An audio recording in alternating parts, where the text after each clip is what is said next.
오늘 우리들에게 주시는 말씀은 출애굽기 20장 3절에서 17절까지 말씀 교독하겠습니다. 너는 나 외에 다른 신들을 내게 두지 말라. 너를 위하여 새긴 우상을 만들지 말고 또 위로 하늘에 있는 것이나 아래로 땅에 있는 것이나 땅 아래 물속에 있는 것에 어떤 형상도 만들지 말며 그것들에게 절하지 말며 그것들을 섬기지 말라. 내 하나님 여호와는 질투하는 하나님인즉 나를 미워하는 자의 죄를 갚되 아버지로부터 아들에게로 3대까지 이르게 하거니와 나를 사랑하고 내 계명을 지키는 자에게는 1000대까지 은혜를 베푸리라. 너는 내 하나님 여호와의 이름을 망령되게 부르지 말라. 여호와는 그의 이름을 망령되게 부르는 자를 죄 없다 하지 아니하리라. 안식일을 기억하여 거룩하게 지키라. 엿새 동안은 힘써 내 모든 일을 행할 것이나 일곱째 날은 내 하나님 여호와의 안식일인즉 너나 내 아들이나 내 딸이나 내 남종이나 내 여종이나 내 가축이나 내 문 안에 머무는 객이라도 아무 일도 하지 말라. 이는 엿새 동안에 나 여호와가 하늘과 땅과 바다와 그 가운데 모든 것을 만들고 일곱째 날에 쉬었음이라. 그러므로 나 여호와가 안식일을 복되게 하여 그날을 거룩하게 하였느니라. 내 부모를 공경하라. 그리하면 내 하나님 여호와가 내게 준 땅에서 내 생명이 길리라. 살인하지 말라. 간음하지 말라. 도둑질하지 말라. 내 이웃에 대하여 거짓 증거하지 말라. 내 이웃의 집을 탐내지 말라. 내 이웃의 아내나 그의 남종이나 그의 여종이나 그의 소나 그의 낙이나 물은 내 이웃의 소유를 탐내지 말라. 아멘. 아멘들이 되어지기를 소망합니다. 나바라기라는 제목으로 말씀 나누도록 하겠습니다. 나바라기. 우리가 지난주에 그 계명의 불편한 진실이라는 제목으로 같이 말씀을 나눴습니다. 우리가 성도로서 살아가고 우리가 이렇게 믿으면서 살아가지만 계명을 볼 때마다 가지는 마음은 참 불편하다라는 생각을 하게 되고요. 계명이라는 것 자체가 어떻게 보면 우리 삶 가운데 우리의 삶을 제한하고 또 우리의 삶을 구속하고 속박하기 때문에 참 이 계명을 지키면서 살아가는 게 참 불편하기 때문에 또 계명이라는 것을 볼 때마다 불편한 마음이 들기도 하죠. 또 계명을 볼 때마다 우리는 또 어떤 마음이 들어요? 불안한 마음이 들어요. 왜 그래요? 계명 앞에 섰을 때 내가 정말로 이렇게 살아가고 있는가? 정말로 이 말씀대로 이 계명대로 이것을 내가 철저히 지키면서 살아가고 있는가라고 봤을 때 그러지 못하는 나 자신을 바라보면 참 불안하죠. 왜 그래요? 오늘 본문의 말씀도 뭐라고 이야기하고 있습니까? 5절 말씀인가요? 5절 말씀에 내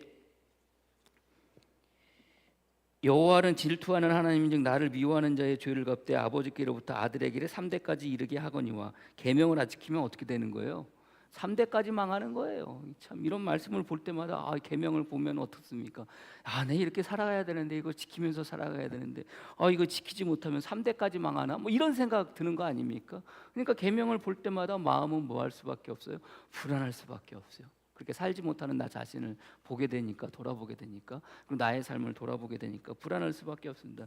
또 세 번째로 뭡니까? 또 계명을 지키면 또 잘 된다는 거예요. 그래서 정말 계명을 지키면 잘 될까? 잘 살까? 뭐 이런 생각, 마음에 의심을 품을 수도 있어요. 어떻게 보면 또 그런 것들을 바라보면서 계명을 지키면서 살아가는데 또 그런 마음이 들잖아요. 내가 계명 앞에서 불안하기도 하지만 다른 한편으로 난 또 말씀을 잘 지키면서 살아가는데 내가 살아가는 삶의 모습은 왜 이럴까? 왜 힘들까? 왜 어려울까? 이렇게 보면서 정말로 내가 하나님 말씀대로 살아가면 정말로 내가 잘 먹고 잘 살고 그렇게 살아갈까라는 생각이 또 들기도 해요. 그렇지 않습니까?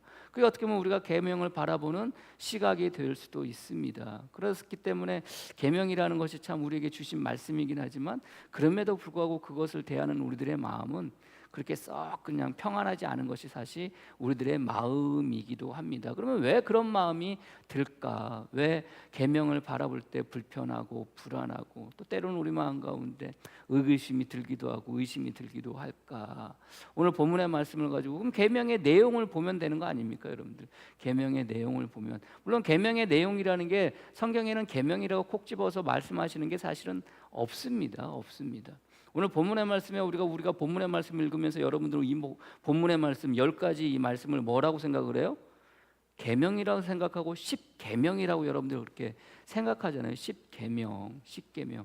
근데 여러분들 어디에도 성경 어디에도 십계명이라는 말은 없습니다. 실제로. 근데 번역을 할 때 십계명이라는 단어가 세 군데에서 나와요. 신명기하고 이제 오늘 본문의 말씀에서 세 군데에서 십계명이라는 단어가 이제 나오게 되는데, 근데 그 계명이라는 단어도 사실은 오늘 성경의 말씀에 말씀으로 이렇게 시작을 하잖아요. 자, 하나님께서 지금 그 모세에게 계명을 말씀하신다고 말하지 않고요, 하나님께서 말씀으로 말씀하신다고 그렇게 이야기를 해요. 그래서 1장 2절, 우리가 1절 2절 말씀 가운데 보면은 하나님이 이 모든 말씀으로 말씀하여 이르시되 라고 이렇게 되어 있어요. 하나님이 이 모든 말씀으로 말씀하여 이르시되, 만약에 이게 계명이 되려면 어떻게 하셔야 되겠어요?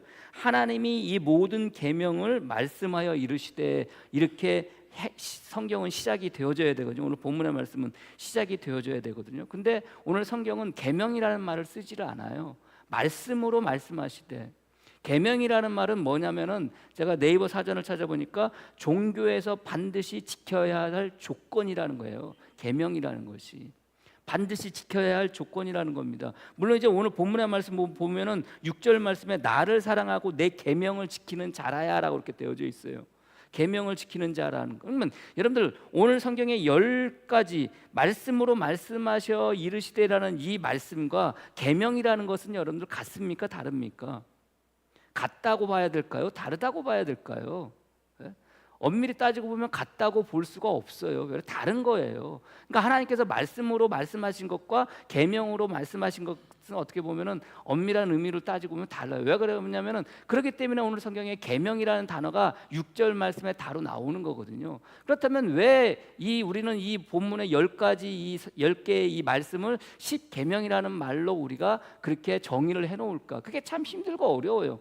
계명이라는 것은 반드시 지켜야 할 조건이라고 그러잖아요. 그러니까 여러분들이 계명을 바라볼 때마다 마음에 드는 생각은 불편할 수밖에 없어요. 왜 이것을 무엇으로 바라보니까 이 10가지의 말씀을 계명으로 바라보니까 이 십계명을 볼 때마다, 그리고 주님께서 하신 말씀들을 볼 때마다 마음이 힘들고 참 마음이 어려워지고 불안해져요. 왜요? 이것을 반드시 지켜야 되는 것이기 때문에 그렇다는 것을 여러분들이 아시기를 바랍니다. 그러나 분명한 것은 오늘 주시는 10가지 이 말씀은 계명으로서 우리에게 주시는 말씀이기보다는 사실 말씀으로 우리에게 주시는 거예요. 말씀이라는 건 뭡니까 여러분들? 말씀이시라는 것은, 말씀이란 단어는 어떤 단어에서 유래가 되어졌냐면 정돈하다라는 말에서 유래가 되어진 거예요. 정돈하다. 결국 여러분들 말씀으로 말씀했다는 것은 그 말씀으로 말미암아 무엇을 정돈하는 거예요? 우리들을 정돈하는 거예요. 우리들의 삶을 정돈하는 거예요. 그리고 그 말씀 안에 또 가지고 있는 의미 가운데 하나는 뭡니까? 약속하다라는 의미예요. 그러면 오늘 본문의 말씀은 말씀으로 말씀하였다는 이 말씀은 뭡니까? 우리에게 지금 이 10개의 말씀을 통해서 여러분들이 알고 있는 이 십계명을 통해서 우리에게 뭐 하시는 거예요? 약속을 하시는 거예요. 약속을 우리에게서 말씀하시면서 그 말씀으로 저와 여러분들에게 지금 약속하고 계시다는 것을 여러분들이 아시기를 바랍니다. 그래서 오늘 이 십계명은, 이 계명을 말씀하시기 전에 2절 말씀에 하시는 말씀이 뭐냐면은, 나는 너를 애굽 땅 종되었던 집에서 인도하여 낸 내 하나님 여호와니라라는 말씀을 하시고 십계명, 여러분들이 알고 있는, 우리가 알고 있는 십계명의 말씀을 하시는 거예요. 그럼 굳이 왜 2절의 말씀을 하실까요? 나는 너희들 종되었던 애굽 땅에서 구원해낸 여호와 하나님이다, 하나님 여호와다라는 말을 왜 하셨을까요? 이 말씀은 이스라엘 백성들에게, 이 계명을 받는, 이 말씀을 받는 이스라엘 백성들에게 나는 어떤 하나님이라는 거예요? 약속의 하나님이라는 거예요. 약속의 하나님. 아브라함의 하나님, 이삭의 하나님, 야곱의 하나님, 존재로서 하나님은 함께 하시는 하나님인데, 그 함께 하시는 하나님이 뭐 하시는 거예요? 너희들 삶 속에서 찾아와서 너희들에게 뭘 지키시는 분? 약속을 지키시는 분으로 지금 당신을 먼저 소개하고 말씀하시고 이 계명을, 이 말씀을 주시는 거예요. 그러면 이 말씀은 결국 뭐가 되는 거예요? 이스라엘 백성들에게, 혹은 저와 여러분들에게 뭐가 되는 거예요? 반드시 지켜야 할 조건이기도 하지만 다른 한편으로는 뭐예요? 저와 여러분들에게 주시는 약속이라는 것을 여러분들이 믿으시기를 바랍니다. 그러면 이게 왜 저와 여러분들에게 약속이 되겠습니까? 말씀드렸잖아요. 성경에는 십계명이라는 단어가 나오긴 하지만, 우리 성경에는 십계명이라는 단어가 나오는데 그게 세 군데가 나오는데, 사실 십계명이라는 말로 히브리어는 아니라 오늘 성경 말씀으로 말씀하여, 이 말씀으로 말씀하여라는 단어가 같은 단어거든요. 그 십계명은 10가지 말씀으로라는 단어로 그렇게 되어져 있어요. 10가지의 말씀을 했다는 겁니다. 이야기는 뭐예요? 10가지의 약속을 하셨다는 거예요. 10가지의 연약을 하셨다는 거예요. 그러면 제가 말씀드렸잖아요. 우리가 지난주에 십계명이라는 것은 성도로서 살아가는 삶의 지침이라고 그랬잖아요. 지침이라는 것은 결국 저와 여러분들에게 이 말씀을 약속으로 주셨다는 것은 뭐예요? 저와 여러분들은 이렇게 살 수밖에 없는 존재라는 거예요. 약속이라고 했으니까. 여러분들, 주님께서 이 말씀을 주실 때, 10가지 이 말씀을 주실 때 무엇이 먼저 전제 조건이 있었어요? 하나님께서 이스라엘 백성들을 어떻게 하시겠다는 거예요? 소유 삼아주시고 제사장 삼아주시고 거룩한 백성 삼아 주시겠다는 거 아닙니까? 그게 여러분들 하나님께서 먼저 이스라엘 백성들에게 주신 말씀이에요. 그래서 19장에 보면은 우리가 19장을 한번 같이 읽어볼까요? 1절부터 우리 읽겠습니다. 19장 1절부터 한번 쭉 읽어볼게요. 제가 그만할 때까지 그만하세요. 6절까지 읽겠습니다. 6절까지 시작. 이스라엘 자손이 애굽 땅을 떠난 지 3개월이 되던 날 그들이 시내 광야에 이르니라. 그들이 느비림을 떠나 시내 광야에 이르러 그 광야에 장막을 치되 이스라엘이 거기 산 앞에 장막을 치니라. 모세가 하나님 앞에 올라가니 여호와께서 산에서 그를 불러 말씀하시되 너는 이같이 야곱의 집에 말하고 이스라엘 자손들에게 말하라. 내가 애굽 사람에게서 어떻게 행하였음과 내가 어떻게 독수리 날개로 너희를 내게로 인도하였음을 너희가 보았느니라. 세계가 다 내게 속하였나니 너희가 내 말을 잘 듣고 내 언약을 지키면 너희는 모든 민족 중에 내 소유가 되겠고 너희가 내게 대하여 제사장 나라가 되며 거룩한 백성이 되리라. 너는 이 말을 이스라엘 자손에게 전할지니라. 주님께서 이 말씀을 하시는 것은 이스라엘 백성들에게 무엇으로 주시는 말씀이에요? 약속으로 주시는 말씀이에요. 제가 말씀드렸잖아요. 주님께서 우리에게 말씀을 하시고 우리에게 뭔가를 지시할 때는 우리가 그것을 하도록 하게 하는 거예요? 못하도록 하게 하시는 거예요? 자, 주님께서 우리에게 지금 이 말씀을 주시는 것은 주님께서 당신의 마음 가운데 소유 삼겠다는 거예요? 소유 삼지 않겠다는 거예요? 제사장 나라 삼겠다는 거예요? 제사장 나라 삼지 않겠다는 거예요? 거룩한 백성을 삼겠다는 거예요? 거룩한 백성으로 삼지 않겠다는 거예요? 거룩한 백성으로 삼겠다는 거예요? 제사장 나라도 삼겠다는 거예요? 소유 삼겠다는 거, 이게 전제 조건이 깔려 있는 거예요. 이 약속이 거기에 깔려 있기 때문에 주님께서 지금 이스라엘 백성들에게 말씀을 하시는 거예요. 이 이야기는 뭐예요? 하나님께서는 이미 이스라엘 백성들을 뭐 삼아 주셨다는 거예요? 소유 삼아 주셨다는 거예요. 이미 주님께서는 이스라엘 백성을 제사장 나라 삼아 주셨다는 거예요. 이미 주님께서는 이스라엘 백성을 거룩한 백성으로 구별해 내셨다는 거예요. 이게 이스라엘 백성들에게 주시는 약속이에요. 이 약속을 하니 이스라엘 백성들이 뭐 하라는 거예요? 어떤 말씀인지 하십시오. 우리가 그대로 행하겠나이다 라고 할 때 그들의 고백 가운데, 왜? 주님께서 일방적으로 약속을 하시니까 이스라엘 백성들이 그 약속을 듣고 뭐 하시는 거예요? 뭐 하는 거예요? 반응하는 거예요. 내가 행하겠나이다 하니까 주님께서 그 행함의 고백을 들으시고 나서 이제 뭘 하는 거예요? 10가지 말씀을 하시는 것을 통해서 그들이 어떻게 살아야 될지, 소유로, 거룩한 제사장 나라로, 그리고 거룩한 백성으로 살아야 되는데 어떻게 살아야 될지에 대해서 오늘 본문의 말씀을 주시는 거예요. 그러면 주시는 것이 이걸 말씀이라고 그랬잖아요. 이게 뭐라고 그랬어요? 제가 여러분들에게 약속이라고 그랬잖아요. 그러면 약속이라는 것은 그렇게 되어질 수밖에 없고 그렇게 되어지고 그것을 지키기 위해서 살아가는 거예요. 근데 중요한 것은 오늘 본문의 10가지의 이 계명을 우리에게 주실 때는 이미 하나님께서 저와 여러분들 소유 삼고 제사장 나라 삼고 거룩한 백성 삼아 주셨다고 그랬잖아요. 그러면 그 백성으로 살아가는 것은 결국 이 말씀대로 살아가는 건데, 이 말씀대로 살아간다는 것은 이 말씀대로 살아갈 수밖에 없는 존재가 되어졌다는 거예요. 그래서 이게 뭐가 되는 거예요? 여러분들에게 하나님의 말씀이 되어지고 하나님의 약속이 되어지는 거예요. 10개의 말씀을 통해서 우리에게 주신 것은 저와 여러분들은 이미 예수님께 선택받고 예수님을 믿는 그 순간부터 하나님의 소유가 되고 제사장 나라가 되고 거룩한 백성이 됨과 동시에 이렇게 살아갈 수밖에 없는 존재가 되어진 거예요. 우리가 이렇게 살아가려고 노력하는 게 아니라 우리는 그저 살아가면 이렇게 살아가는 거예요. 믿으십니까? 여러분들이 10가지의 이 말씀을 여러분들이 지키려고 막 무던히 노력해서 살아가는 게 아닙니다. 여러분들은 여러분 자체로 뭐 하는 거예요? 그렇게 살아갈 수밖에 없는 존재예요. 믿으십니까? 왜요? 이게 말씀으로 주어졌기 때문에, 이게 하나님께서 저와 여러분들에게 약속으로 주어졌기 때문에. 그런데 돌이켜보니 이 말씀대로 내가 살았는가 보면은 그렇게 살지 못해요. 왜 그래요? 아니, 우리는 이미 하나님께서 저와 여러분들에게 약속하셨어요. 이 10가지의 말씀을 통해서 너희는 이미 그런 존재로 살아갈 수밖에 없는 존재인 거야. 그렇게 살 수밖에 없는 거야. 너희는 그렇게 살아가는 거야. 그렇게 살아가는 게 너희가 살아가는 사람의 모습인 거야 라고 우리에게 약속을 해 주셨다고 그랬잖아요. 근데 나의 삶을 보면, 우리의 삶을 보면 못 살아. 왜 그래요? 왜 못 살아요? 누구를 위해서 살기 때문에 그래요? 나를 위해서 살기 때문에. 나를 위해서.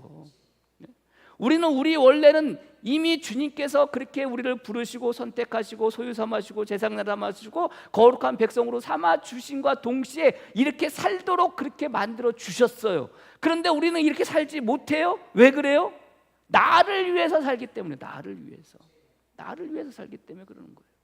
나를 위해서 산다는 게 결국 이 나를 위한 것이 결국은 이렇게 살아가는 것을 힘들게 한다는 것을 여러분들이 아시기를 바랍니다. 자, 원래 그렇게 하는 것이, 그렇게 살아가는 것이 쉬워요, 어려워요? 그게 쉬워요, 어려워요? 오늘 10가지의 말씀, 여러분들이 알고 있는 10개의 계명을 우리에게 주셨어요. 이렇게 살아가는 게 쉬워요, 어려워요? 쉬워요, 어려워요? 어려워요? 아니요. 여러분들은 쉬워야 돼요. 원래 그렇게 되어져 있으니까. 그게 약속으로 그렇게 주신 거니까. 내가 뭘 열심히 노력하려고 해서 여러분들 하나님만 살아보면서 사는 게 아니에요. 내가 뭐 열심히 노력해가지고 우상을 만들지 않는 게 아니에요. 내가 뭐 열심히 일해가지고 뭘 열심히 해가지고 이 안식일을 지키려고 하는 게 아니에요. 내가 뭐 열심히 일해가지고 오늘 본문의 말씀은 부모를 공경하려고 하는 게 아니에요. 내가 뭐 열심을 다 해가지고 살인하지 않으려고 하는 것이 아니고, 내가 뭐 열심을 해가지고 간음하지 않으려고 하는 것이고, 내가 뭐 열심을 해가지고 도둑질 하려고 하는 것이 아니고, 내가 뭐 열심을 해가지고 이웃에 대하여 거짓 증거하지 않으려고 하는 게 아니에요. 그렇게 하지 않아도, 여러분은 열심을 내지 않아도 이렇게 살아갈 수밖에 없는 존재인 거예요. 왜요? 하나님이 그렇게 만들어 주신 거예요. 이것이 여러분들에게 주신 약속이고 여러분들에게 주신 언약이라면 여러분들은 이렇게 살아가는 게 제일 편한 삶이에요. 믿으십니까? 이렇게 살아가는 게 원래 이렇게 원래대로 살아가는 게 이 삶이에요. 믿으세요, 여러분들? 원래대로 사는 게. 그래서 여러분들이 이대로 사는 게 여러분들의 삶에 힘들어요, 어려워요? 어려워요? 여러분들 살인하면서 사십니까? 살인 안 하시잖아요. 그냥 살아가시잖아요. 이게 편한 삶인 거예요, 여러분들. 예? 간음하면서 살아가십니까? 아니잖아요, 여러분들. 그냥 살아가시잖아요. 여러분들이 그냥 살아가는 삶 자체가 여러분들 그런 삶이 아니잖아요. 도둑질 하시면서 사십니까? 아니잖아요. 그냥 살아가시면 도둑질 안 하고 그냥 살아가잖아요. 그래서 오늘 주시는 10가지 말씀, 이 계명대로 살아가는 게 여러분들에게 뭐 한 거예요? 편한 거예요. 여러분들이 가장 편하게 살아가는 게 뭐예요? 이 말씀대로 살아가는 것. 여러분들이 원래 살도록 만들어 주신 대로 살아가는 게 여러분들이 가장 편하게 사는 거예요. 근데 여러분들이 왜 어렵다고 표현을 해요? 왜 어렵다고 고백을 해요? 이렇게 살지 못하니까. 왜 이렇게 살지 못해요? 누구를 위해서 살기 때문에 그래요? 나를 위해서 살기, 나를 위해서. 그래서 오늘 본문의 말씀의 시작이 뭐예요? 너를 위하여로부터 시작이 돼요. 너를 위하여 모든 것들이 이렇게 살지 못하는 거예요. 누구 때문에? 결국 나 때문에. 나 때문에. 내가 그렇게 살지 못하는 것은 이미 하나님은 저와 여러분들이 약속을 주시면서 이렇게 살도록 만들어 주셨어요. 근데 이렇게 살도록 만들어 주셔서 우리는 그냥 살아가면, 나에게 주어진 삶을 그냥 그렇게 살아가면 이렇게 살아가는 거예요. 근데 이렇게 살지 못하는 나의 모습을 바라보면 결국 누구 때문에? 나 때문에. 누구를 위해서 살아가는 거예요? 나를 위해서 살아가는 거예요. 나를 위해서. 너를 위하여 우상을 만들지 말라라고, 나 외에 다른 신들을 두지 말라라고 말씀하실 때 그거의 전제 조건은 뭐예요? 너를 위하여. 너를 위하여. 그래서 여러분들 오늘 본문의 말씀에 모든 그 계명, 모든 말씀 10가지 말씀 앞에서 여러분들 그 앞에다가 뭘 두시면 돼요? 너를 위하여. 너를 위하여. 물론 하라는 말도 있어요. 내 부모를 공경하라는 말도, 너를 위하여 내 부모를 공경하라는 말도 여러분들 엄밀히 따지고 보면요, 이게 왜 뭐가 문제가 돼요? 부모를 공경하는 것은 당연한 거잖아요. 근데 너를 위한다는 것은, 너를 위한다는 것 자체가 뭐가 되는 거예요? 이게 욕심이 되고 이게 정욕이 되어지는 거예요. 그래서 너를 위한다는 말 자체를 어떨 때는 둬야 되겠지만 두지 말아야 되는 거예요. 그러니까 오늘 본문에서 하지 말라는 거 앞에서는 반드시 어떤 단어를 여러분들 붙이시면 돼요. 너를 위하여 그렇게 살지 말라라고 우리에게 주시는 말씀인 것을 여러분들이 아시기를 바랍니다. 그래서 계명을 바라볼 때마다 여러분들 살기 힘들어요? 이대로 살기 힘들어요? 꼭 아니에요. 여러분들 이대로 사는 게 제일 편해요. 말씀하신 대로 사는 게 제일 편해요. 말씀하신 대로 살지 않으려고 하니까 힘든 거고 어려운 거고 불안한 거예요. 여러분들이 계명을 바라볼 때 불편한 건 뭐예요? 그렇게 살지 못하니까 불편한 거예요.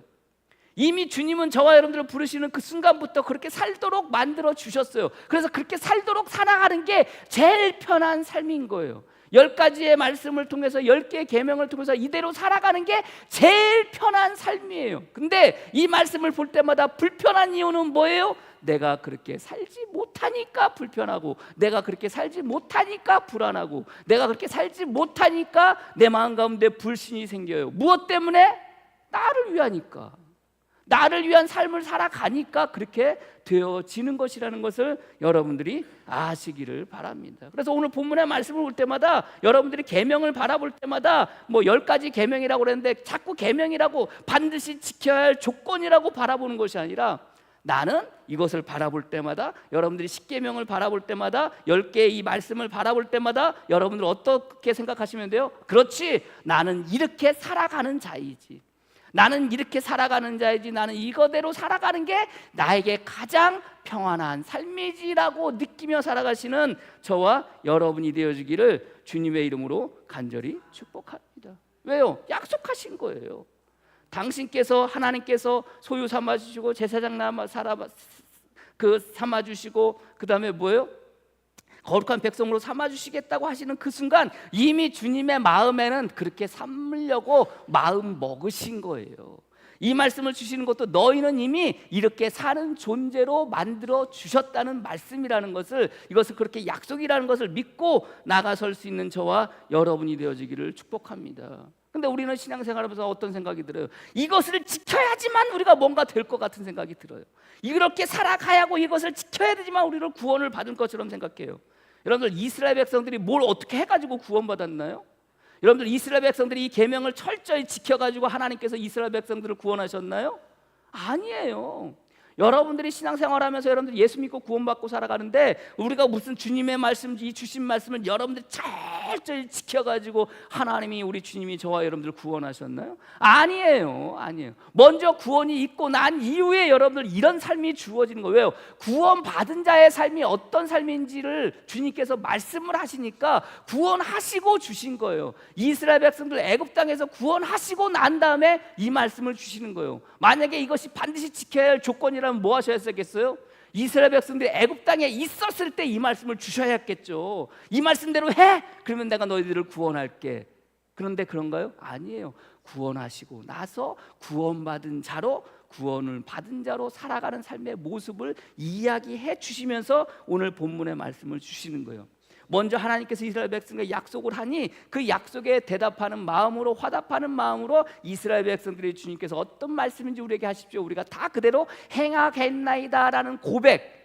그럴 때 뭐가 되는 거예요? 쌍방강의 약속이 되어지는 거예요. 그 쌍방강의 약속이 되어지니까 주님께서 너희는 그러면 이렇게 사는 존재야, 이렇게 살아야 되라라고 10가지의 계명을, 10개의 말씀을 통해서 이스라엘 백성들에게 주고 있다는 것을 여러분들이 믿으시기를 바랍니다. 그래서 여러분들이 이런 계명을 바라볼 때마다, 그리고 반드시 지켜야 될 어떤 규례나 율례나 율법을 바라볼 때마다 그 안에서 여러분들이 바라봐야 될 것은 뭐예요? 그렇지, 나는 이렇게 살아가는 존재인지라고 여러분들 그것들을 바라보셔야 돼요. 내가 이것을 지켜가야 되는 존재가 아니라 나는 이렇게 살아가는 존재야. 원래 이렇게 살도록 되어져 있어. 내가 예수 믿고 구원받고 이 땅 가운데 살아가는 순간 하나님은 나를 이런 존재로 만들어 주셨어. 그래서 나는 이 말씀대로 살아가는 게 세상 제일 편한 삶이야 라는 생각을 가질 수 있는 저와 여러분이 되어지기를 주님의 이름으로 간절히 축복합니다. 자꾸 지키려고 하지 마세요. 자꾸 이렇게 살려고 하지 마세요. 여러분들 그렇게 하지 않아도 여러분들 이렇게 살아가는 존재인 거예요. 이것을 지키면서 살아가는 존재인 거예요. 거기에 뭐가 들어가니까? 나를 위하여가 들어가니까 내가 지키려고 하고, 나를 위하여가 들어가니까 그렇게 노력하게 되는 존재가 되어진다는 것을 여러분들이 아시기를 바랍니다. 내가 사라지는 거예요. 나는 없는 거예요. 나는 죽는 거예요. 하나님이 원래 그랬던 나를 구원하셔서, 거기로부터 끄집어내시고 거기로부터 구원하셔서 나를 그렇게 살도록 만들어 주셨음을 여러분들이 믿으시고, 이 말씀이 여러분들에게 약속임을 믿고 그저 뭘 하려고 하는 것이 아니라 그렇게 사는 거. 그럼 여러분들 그렇게 살아가는 게 뭐예요? 원래 그런 거예요. 원래 이렇게 살아가는 거예요. 뭘 어떻게 해서가 아니라 여러분들이 그냥 사시면 원래 이렇게 살아가는 존재인 것을 여러분들이 믿으시기를 바랍니다. 이런 존재인 거예요. 근데 여러분들 보세요. 오늘 성경을 보면 이렇게 살려고 하는데 그렇게 살지 못하는 모습을 바라보면서 주님께서 뭐라고 그래요? 질투하는 하나님이래요. 쫌생원도 아니고 질투하는 하나님이래요. 그래서 오늘 본문의 말씀에 뭐라고 이야기하고 있습니까? 그것들에게 절하지 말며 그것들을 섬기지 말라. 내 하나님 여호와는 뭐하는 하나님? 질투하는 하나님. 질투가 뭡니까, 여러분들? 질투가 뭐예요? 질투가 뭡니까? 제가 또 네이버 사전을 또 찾아봤는데, 질투라는요, 이성 간에 가지는 심리이자 마음이에요. 첫 번째 나오는 네이버 사전을 찾아보면요, 네이버에 질투라고 치면 이제 네이버 사진이 뜨잖아요. 세 가지의 의미가 이렇게 떠요. 첫 번째가 뭐냐면 이성 간에 가지는 심리이자 마음이에요. 두 번째가 다른 사람이 잘 되거나 좋은 처지에 있는 것 따위를 공언히 미워하고 깎아내려는 마음. 세 번째가 우월한 사람을 시기하는 일을 이른다라고 이렇게 되어져 있어요. 그러니까 첫 번째 의미가 뭐예요? 이성 간에 가지는 마음이에요. 이성 간에 가지는 마음인데, 이성 간에 가지는 마음이 왜 이성 간에 가지는 마음을 질투라고 그래요? 이성 간에, 특별히 히브리어의 이 질투라는 단어는요, 부부간의 관계 속에서 나온 단어래요. 부부간의 관계 속에서. 그럼 부부간의 관계 속에서 나온 단어가 이 질투라는 의미인데, 이 질투라는 마음인데, 자, 남편과 아내가 있어요. 근데 이 부부가 잘 살고 있는데 남편이 어느 날 다른 여자한테 눈길을 주기 시작하는 거예요. 그러면 아내는 어떤 마음이 들까요? 마음 가운데 부야가 생기잖아요. 이 부야가 생기는 걸 뭐라고 그래요? 이게 질투인 거예요. 반대로 남자만 얘기 들으면 또 안 되잖아요. 공평하게. 아내가 다른 남자의 눈길을 주기 시작하면서 그 남자를 좋아하기 시작하는 거예요. 그럼 남편은 그 자기 아내를 보면서 어떤 마음이 들까요? 부야가 생기겠죠. 화가 나겠죠. 이 마음이 뭐예요? 이게 질투예요. 그래서 첫 번째 의미처럼 질투는요, 이성 간에 가지는 마음이에요. 이성 간의 마음. 원래 의미는. 근데 여러분들, 우리는 그러지 않잖아요. 우리는 이성 간에 여러분 가지는 마음입니까? 누군가가 잘 되고 그러면 마음 가운데 뭐가 들어요? 질투하는 마음이 생겨요. 저 사람이 나한테 잘해줬어. 근데 어느 순간부터 저 사람이 나를 못해줘. 다른 사람한테 잘해주네? 무슨 마음이 들어요? 질투하는 마음이 들어요. 근데 엄밀히 따지고 보면 이건 질투하는 마음이 아니에요. 뭐예요? 이게 시기예요. 이게 시기예요. 누구를 잘해준다고 그래요. 나한테 잘해주다가 이 사람이 나한테 다른 사람을 잘해줘. 그 사람을 바라볼 때마다 나한테 잘했는데 저 사람한테 잘해줬네? 질투하는 마음이 생겨요? 동성연애자도 아니고? 아니에요, 여러분들. 그 시기예요. 그러면 여러분들, 왜 하나님은 당신 스스로를 질투하는 하나님이라고 이야기하셨을까? 오늘 본문의 말씀에 보세요. 왜 하나님은 이 말씀을 주시면서 나는 질투하는 하나님이라고 이야기할까? 여러분들, 이게 정말 쫌생원처럼 여러분들 하나님이 질투하는 하나님 계속해서 성경에 보면 나와요. 창세기 출애굽기 14장 14절 말씀에 이렇게 해요. 심지어는 이렇게 말씀하십니다. 너는 다른 신에게 절하지 말라. 여호와는 질투라. 여호와는 질투하는 하나님도 아니에요. 여호와는 질투라 그래요.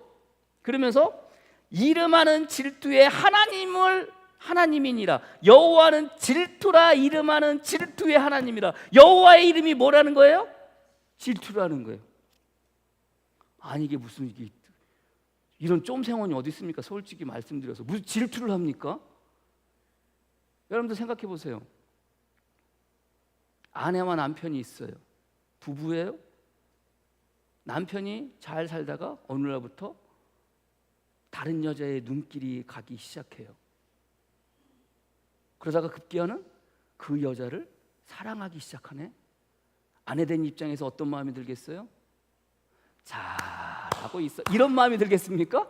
아니에요. 당연히 마음에 어떤 마음이 들어요? 화가 나죠. 승질이 나죠.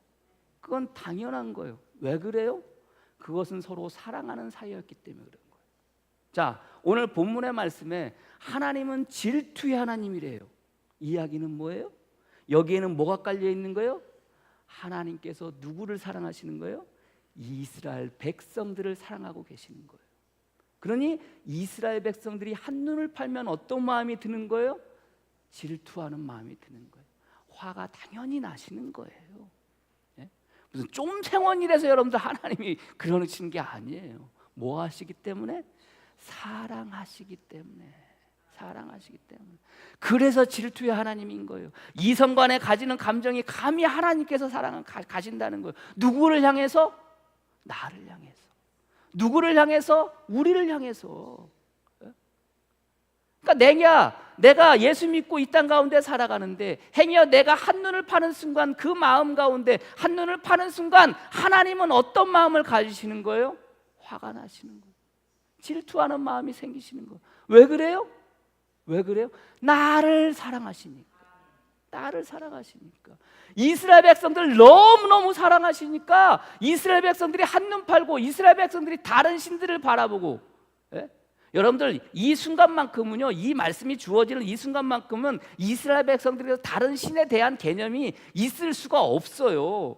왜 그러면 나 이외에는 다른 신이 없어요. 하나님은 이스라엘 백성들에게 나 이외에는 다른 신이 없다고 말씀을 하세요. 나중에 말씀을 나누겠지만 다른 신이 없어요. 오직 하나님만 있어요. 하나님만 계시는 거예요. 그러니까 다른 신들에게 두지 말라라고 하는 것은 앞으로 이들이 가나안 땅에 들어가서 일어나게 될 일들에 관하여 이미 하나님은 당신의 마음 가운데 그것을 마음을 먹으시고 이스라엘 백성에게 주시는 마음이 말씀이라는 것을 여러분들이 아시기를 바랍니다. 내가 너희들을 구원했어. 그리고 나는 너희들을 사랑해. 여러분들, 하나님께서 이스라엘 백성들과 더불어 저와 여러분들을 얼마만큼 사랑하시는 거예요? 얼마만큼 사랑해요?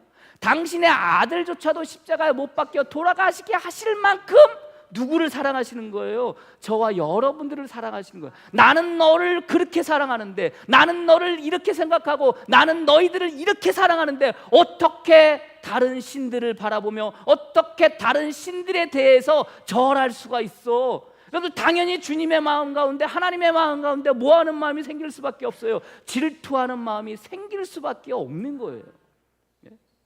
질투하는 하나님, 질투하는 하나님, 그러니까 무슨 뭐 쫌생원도 아니고 무슨 이렇게 하나님이 이전 정도밖에, 그게 아니라 이 질투하는 하나님의 전제 조건은 뭐예요? 그 안에 뭐가 있는 거예요? 우리를 향한 사랑이 있는 거예요. 그 사랑이 거기에 깔려 있으니까 당연히 한눈 파니까 여러분들 뭐 할 수밖에 없어요. 질투하실 수밖에 없다는 것을 여러분들이 믿으시길 바랍니다. 이 사랑이 전제로 깔려 있었기 때문에 이 사랑이 전제로 깔려서 이 말씀을 저와 여러분들에게 주시는 거예요. 자, 그러면 이 말씀이 여러분들 살아갈 때 이 율법이라는 게, 계명이라는 게 참 그렇게 살기 힘들고 어렵다고 생각을 하시잖아요. 그러나 여러분들, 왜 율법이, 계명이 힘들고 어려워져요? 그것은 다른 거 아니에요. 우리가 하나님이 우리를 사랑하시는 만큼 우리가 하나님을 사랑해야 되는데, 우리가 하나님이 우리를 사랑하시는 만큼 우리가 주님을 사랑해야 되는데, 그 사랑이 점점 결여가 되지니까 주님께서 하신 말씀대로 사는 게 뭐하는 거예요? 힘들고 어려워질 수밖에 없다는 것을 여러분들이 아시기를 바랍니다. 그래서 우리가 지난주에 같이 말씀을 나누었잖아요. 나를 사랑하는 자라야, 내 계명을 지키는 자가 곧 나를 사랑하는 자다라고 말씀을 했잖아요. 그 주님께서 말씀을, 요한복음 14장 15절 말씀에 너희가 나를 사랑하면 나의 계명을 지키리라. 여러분들, 전제 조건이 뭐가 있는 거예요? 사랑이 밑에 깔려 있는 거예요. 주님이 우리에게 이 말씀을 주시면서 질투하실 수밖에 없는 이유는 뭐예요? 이 말씀 가운데 뭐가 밑에 깔려 있는 거예요? 사랑이 깔려 있는 거예요. 그 사랑을 받고 살아가는 우리들, 그 사랑을 받고 사는 우리들이기 때문에 하나님께서 말씀하신 것을 뭐예요? 이렇게 살아갈 수밖에 없는 존재이면서 이렇게 살아가는 거예요. 요한복음 14장 21절 말씀에 나의 계명을 지키는 자라야 나를 사랑하는 자리, 나를 사랑하는 자는 내 아버지께 사랑을 받을 것이요 나도 그를 사랑하여 그에게 나를 나타내리라. 결국 뭡니까? 사랑하면 뭐 할 수 있어요? 이대로 살아갈 수가 있는 거예요. 사랑하면. 예? 하나님이 우리를 사랑하듯 내가 그 사랑을 알고 그 사랑으로 살아가면 이 말씀대로 뭐 하는 거예요? 이 계명대로 살아가는 거예요. 살아내는 거예요. 이게 어려운 거예요? 쉬운 거예요. 이것만큼 쉬운 게 없는 거예요. 집사람하고 저하고 연애할 때요, 제가 첫 직장을 들어가서 6개월 만에 그만두고 나왔어요. 첫 직장을 들어가서 6개월 만에 그만두고 나와가지고 뭘 했냐면은 저기 강변역 앞에 보면 지금은 없어졌는데 한국영상연구소라는 학원을 들어갔어요. 학원을. 저의 마음 가운데 그때는 뭐가 되고 싶었냐면 방송국에 입사하는 게 제 그때 그 직업에 대한 그런 비전이었어요. 소망이었어요. 예? 소망이었어요. 근데 이제 여러 가지 방송국에 들어가려면 여러 가지 조건들이 있어야 돼요. 예? 자격증도 있어야 되고 뭐도 있어야 되는데 그 당시에 제가 자격증이 없었어요. 근데 들어갈 수 있는 조건 가운데 하나가 뭐였냐면 가산점이 붙는 게 아니면 그런 방송 기술을 가르쳐주는 학원을 나오면은 방송국을 들어갈 때 가산점을 줘요. 그래 우리나라에 몇 군데가 없었습니다. 그때 당시에 이제 없었는데 그때 제일 유명했던 데가 그 강변역 앞에 있었던 한국영상예술원인가 연구소인가 아마 그랬을 거예요. 거기에 이제 들어가서 이제 6개월 동안 공부를 할 때 그 전에 물론 집사람을 만나긴 했지만 그리고 나서 이제 거기서 이제 거기를 다닐 때 집사람하고 저하고 이제 어떻게 이제 만나서 이렇게 뭐 이렇게 저기 할 기회가 있었는데 한 번은 집사람이 학원 앞으로 저를 찾아왔어요. 그래서 찾아와가지고 이렇게 뭐 데이트하듯이 하면서 하다가 어떻게 하다가 제가 집사람한테 혹시 제일 좋아하는 색깔이 뭐예요? 그러니까 집사람이 저한테 노란색이 제일 좋다고 그랬어요. 노란색이. 그 다음 날이요, 제가 어떻게 했는 줄 아세요? 집에서요 노란색 옷을 찾아가지고요 입고 갔어요. 그것도 여러분 그냥 노란색이 아니에요. 센 노란색. 그리고 그때요 저 옷 아직도 기억이래. 센 노랗고 여기에 뭔가 그림이 그려졌는데 그 옷이 저한테 좀 작았어요.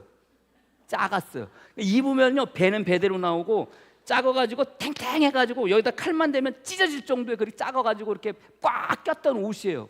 노란색, 그것도 센 노란색. 근데 저 그 센 노란 옷을 왜 입고 나갔을까요? 집사람이 좋아하니까. 센 노란색 노란색을 집사람이 좋아한다니까. 집사람이 좋아하니까요 그 센 노란색하고 몸에도 맞지도 않는 그 작은 것을요 입고 나갔어요. 왜 그래요? 집사람을 좋아하니까, 집사람을 사랑하니까. 그러면 그 센 노란 옷을 입는 게 저한테 어려운 일이에요? 쉬운 일이에요? 쉬운 일이에요. 왜요? 집사람이 좋아하니까. 나는 집사람을 좋아하고 내가 집사람을 사랑하니까.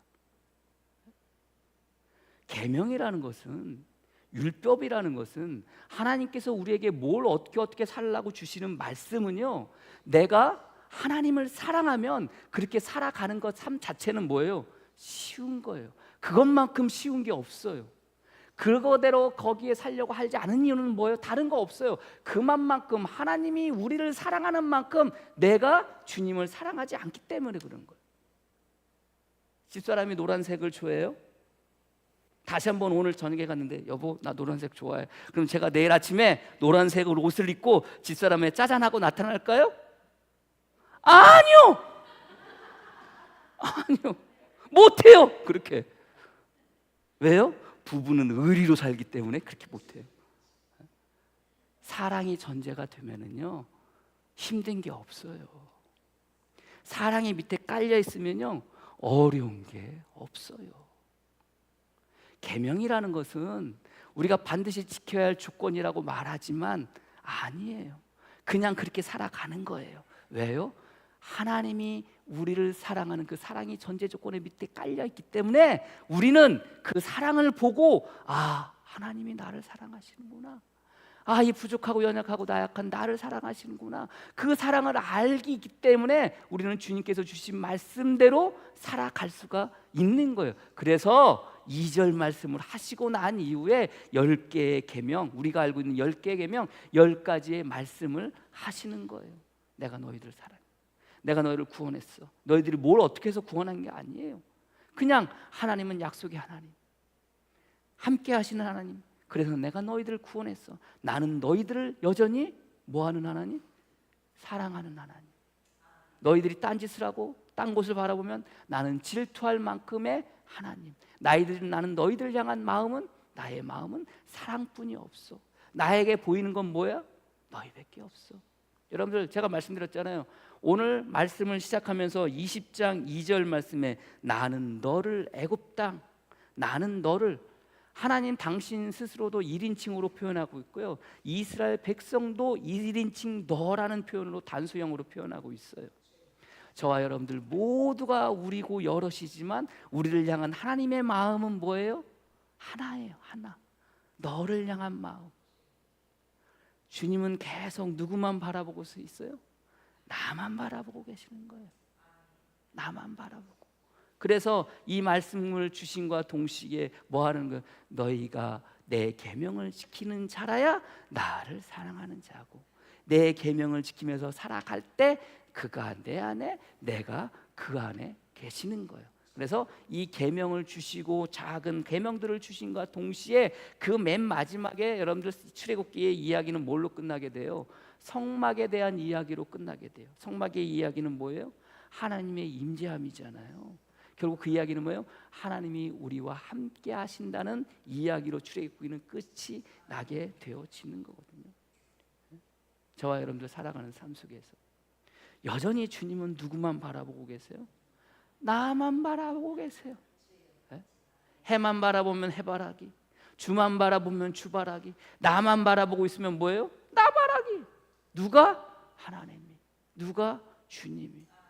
살아가는 삶 속에서 여전히 주님은 나만 바라보고 계심을 여러분들이 믿으시고 그 시선을 받으며 살아가시는 저와 여러분이 되어지기를 주님의 이름으로 간절히 축복합니다.